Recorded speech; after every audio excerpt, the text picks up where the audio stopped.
Hi everyone. So this video is gonna be an interesting one. It's gonna be about studying the mind, the human experience of a man named Jim Morrison. I bet you guys never heard of him, right? I'm just kidding. Obviously you have. He was the singer of The Doors, the 1960s group. Now, I am the fan of The Doors. I do think Jim Morrison Eagle was a little out there for me, but I like The Doors okay. However, I wanted to do this video because I saw a couple videos about people examining The Doors, and I wanted to put my own spin to it and see if I can find out, like, what was in Jim Morrison's head? Why did he have this ego? Because I figured out there was more to it, and he had a little bit of a heart, but he had an ego. And I hope I will entertain you guys, which entertain myself too. And I think you may find this pretty interesting. Now, even if you're not like a big fan of the Doors, even if you're not a fan at all, I think you may find something interesting. Because I'm not really going into... I'll go in a little bit about the music, but I'm not really going into the huge detailed history of the Doors.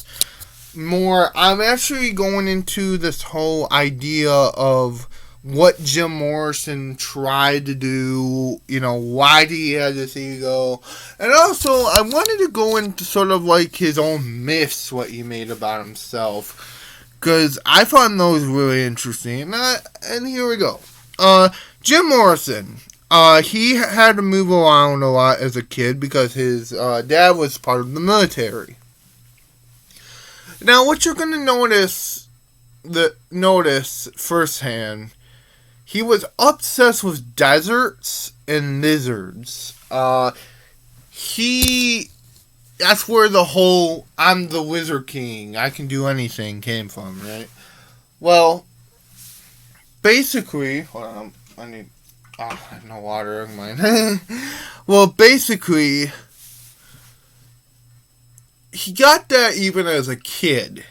In fact, he would go on later on saying humans were a lot like with lizards. He loved to study like demonology and stuff like that. He was obsessed with all that stuff. Now, when he got a little bit older in his 20s, that was the first time he noticed his art can be judged. That's when you're starting to see a little bit of the moody side. Because his teacher said basically, yeah, you're never going to go far, kid. So that's when he started to get sort of like this moody side to him. Because he didn't like his art being judged. He's used of just showing his parents and go, oh, that's cute. But with Jim, when he got older, that was like the first time he noticed, oh no, my art can be judged. What should I do? So he basically went up to LA. He wanted to, because this was, of course, the time of the big counterculture movement, right? He wanted to find out what he can do. Now, at the time, he was starting to be obsessed with the idea of the shaman. Now, the shaman is, many cultures have this own idea of it, but version of it. But basically, the shaman is basically just a spiritual guide. It's a medicine guide. It's a bunch of different things. And Jim Morrison really highly identified. And what's interesting about this is about the same time before they got famous, where he came up with this idea at his parents when his sister and him was in the car. It's a famous story, a famous myth. They ran over some Native American people, and their soul is so into him at this day, type thing. He made that up. Now something made it happen, but obviously it was very,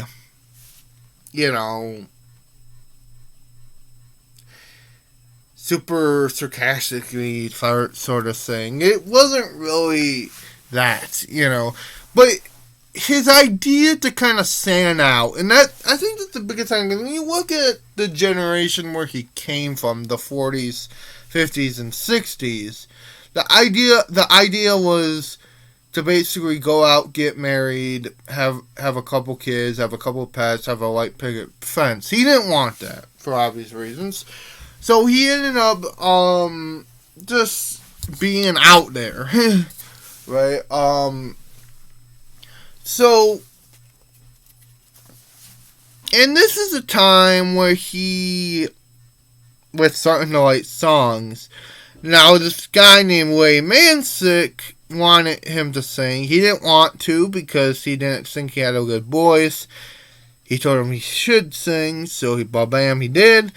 Ray Mansick got wowed by his singing and got him to be in a band, a singer for a band called The Doors, obviously. Now, at this point, his band got big, and he didn't want to sing that scene forever, though. He wanted to do something else. But there was something what he did like about music, though. That is the audience. He believed basically, now stick with me, he believed basically musicians were basically the next generation's politicians. And wow, if you think about it, they kind of are. In many ways. I mean, Jim Morrison had something going there. Actually, that's one of the things I kind of do agree with, actually, about him. Yeah.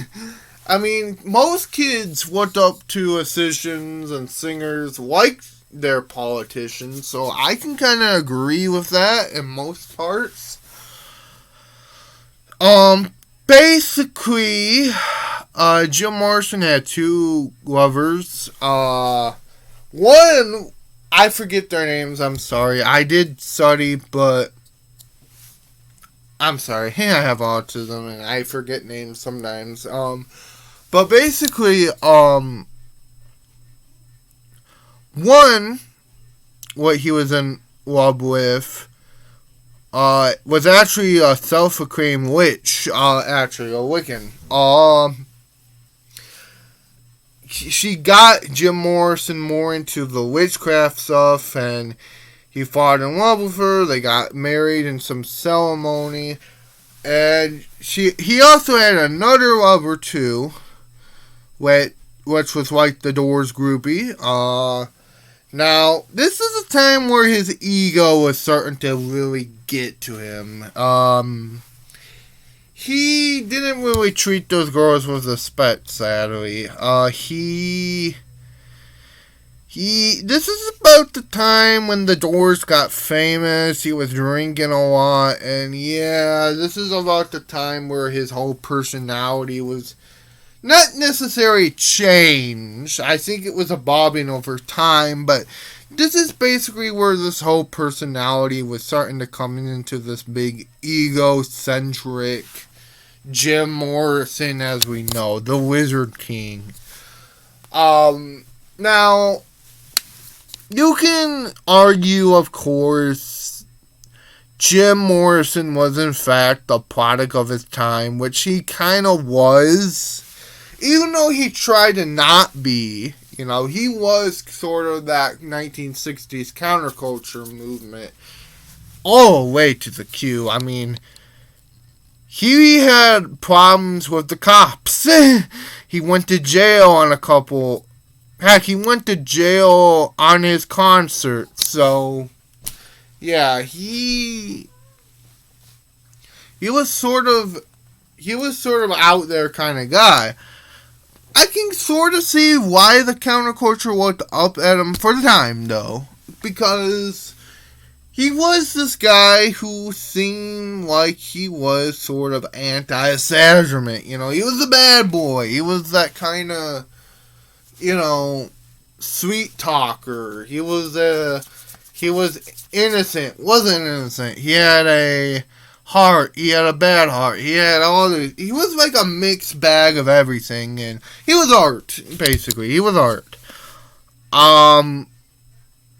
Now, of course, everybody knows he went to Paris to study art after he got arrested. He also did it to get off the drugs. Died in the bathtub. A lot of people have many different conspiracy theories about that. I'm not going to get into that, but yeah. But I wanted to talk about a whole... I'm going to say there is sort of a Jim Morrison syndrome, I think, in most people. Both men and women. Especially nowadays, I notice. I always kind of notice this. I think the idea is everybody wants to be bigger in life. Let's face it. We're not bigger in life. You know, because everybody's different. So how can you be bigger in life? You know,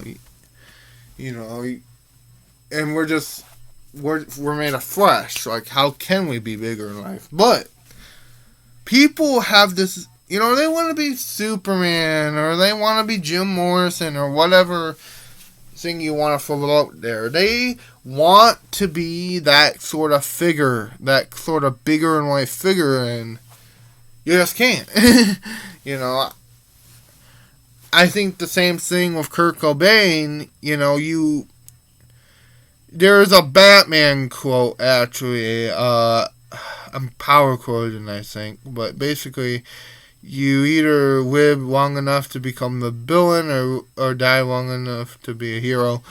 I think with Jim Morrison's case, he was the villain, good, to hero, to villain again, to hero again, and died. It's basically, he was the type of guy I feel nowadays, he probably wouldn't make it, for good reason, don't get me wrong. I mean, I'm not saying everything what Jim Morrison did was perfect, or I'm not saying everything how Jim Morrison acted like was perfect, I should say, because he was a little sexist, and he didn't really treat people with respect. But I feel like he did in the beginning. I feel like there's more to Jim Morrison than just... I made this video to kind of figure out why he had this ego originally. I wanted to find out what was up with Jim Morrison and his ego. I found out there was more than just his ego. He was intellectual. He wrote poems. Again, I'm not saying I agreed with everything what Jim Morrison did. But I feel like at the same time, Jim Morrison was a pretty interesting person. It was just he got swallowed up by his ego, and it didn't help. People were putting him on this huge pedestal. And I would even argue, him wanting to be like the Lizard King or the Shaman. It's almost like a kid game when you think about it. One day I'm going to be Superman. Next day I'm going to be Batman or whatever. That's all kid stuff. But he put it in such a way, I think, made him stand out for the time. Everybody wants to stand out, Let's face it.